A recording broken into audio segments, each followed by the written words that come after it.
Parler de la scolarisation des jeunes sourds et de leur prise en charge dans le système éducatif haïtien nous amène directement à considérer les représentations que la société et les acteurs professionnels se font du handicap. Par représentation sociale, je me réfère à la définition de la psychologue Denise Jodelet qui prend son sens dans les opinions, les images, les croyances et préjugés qui forment les modèles de pensée et d'action de la société envers ce groupe. Il y a d'un côté l'identité attribuée à eux et de l'autre l'identité de soi de la population sourde qui s'influence réciproquement. Fort souvent, l'identité attribuée à un groupe conditionne la place qu'il occupe dans une société. Une identité attribuée négative risque de le dévaloriser en limitant la potentialité des membres.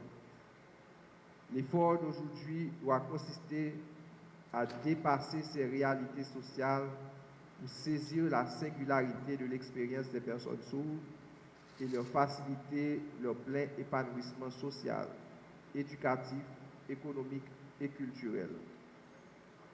En effet, dans beaucoup d'autres pays comme les États-Unis, la France et le Canada, plusieurs modalités sont adoptées pour la scolarisation des jeunes sourds. Les systèmes d'éducation sont supportés par les services médico-sociaux ou de réadaptation. Sommes-nous loin de là? Le défi pour nous aujourd'hui en Haïti, c'est de nous mettre d'accord sur un système unique qui vise la standardisation de la scolarisation de ces jeunes à tous les niveaux, fondamental, secondaire, professionnel et universitaire. Il s'agit aussi pour nous de créer les conditions favorables à la mise en place d'un curriculum ayant la capacité de former des citoyennes et citoyens sans distinction. Nous devons aussi travailler à changer les perceptions négatives qu'on a de ces jeunes pour la qualité de l'éducation qui leur est dispensée. Certainement, beaucoup d'entre vous peuvent être en train de dire que des institutions pionnières comme Saint-Vincent et l'Institut Montfort ont déjà beaucoup fait pour éduquer ces jeunes sourds. Et vous avez raison. D'autres peuvent même évoquer la popularisation de la langue des signes comme un critère d'avancement dans l'éducation de ces jeunes. Là encore, dans une certaine mesure, ils peuvent avoir raison. Cependant, aussi utiles que peuvent être ces initiatives pour le secteur du handicap, il faut continuer les réflexions de manière approfondie avec des acteurs et professionnels de différents horizons afin d'aboutir à une éducation de qualité accessible aux personnes sourdes. C'est le motif de notre présence ici durant ces 2 jours. Mesdames, Messieurs, je recommanderais donc au ministère de l'Éducation nationale et aux enseignants du secteur d'éducation spécialisée de tout mettre en œuvre pour approfondir ces réflexions. C'est dans ce sens que nous saluons les efforts entrepris par le MENFP, le ministère de l'Éducation nationale, à travers la suite du plan opérationnel 2010-2015, à travers la création de la commission d'adaptation scolaire, et ainsi que d'autres initiatives. Cependant, nous devons aussi reconnaître l'absence de provisions programmatiques pour l'inclusion des personnes sourdes. Pour combler ce déficit et sans anticiper les recommandations qui sortiront des prochaines discussions, un accompagnement systématique aux institutions spécialisées du pays s'avère important. Il nous faut aussi privilégier une approche basée sur la pédagogie différenciée en prenant en compte les besoins particuliers des personnes sourdes.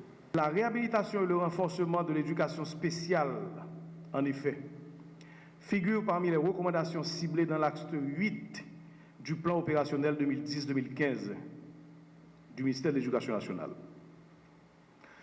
Au-delà des actions déjà engagées par ce ministère, portant notamment sur la construction et l'aménagement de salles de classe spéciales et inclusives, le développement des programmes éducatifs sur l'éducation spéciale et inclusive, la subvention et l'intégration des enfants en situation de handicap, l'encadrement psychopédagogique des élèves en situation de handicap, il convient de porter un regard particulier sur ce groupe vulnérable que constituent les sourds.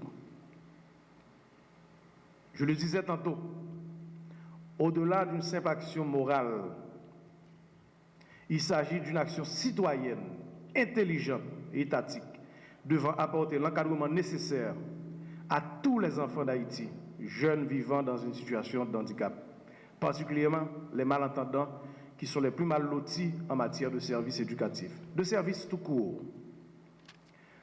Ce symposium, ce tout premier, s'inscrit donc dans cette démarche du gouvernement qui vise à réunir tous les acteurs clés dans la réflexion autour de cette problématique.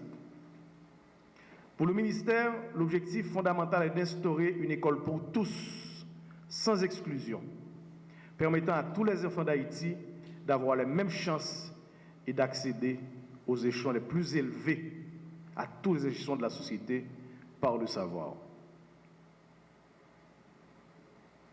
L'action du jour, mesdames, messieurs, s'inscrit bien dans le cadre de la réforme en cours, dans le cadre des 12 mesures pour l'amélioration de la qualité de l'éducation et de la gouvernance du système que nous avons lancé récemment.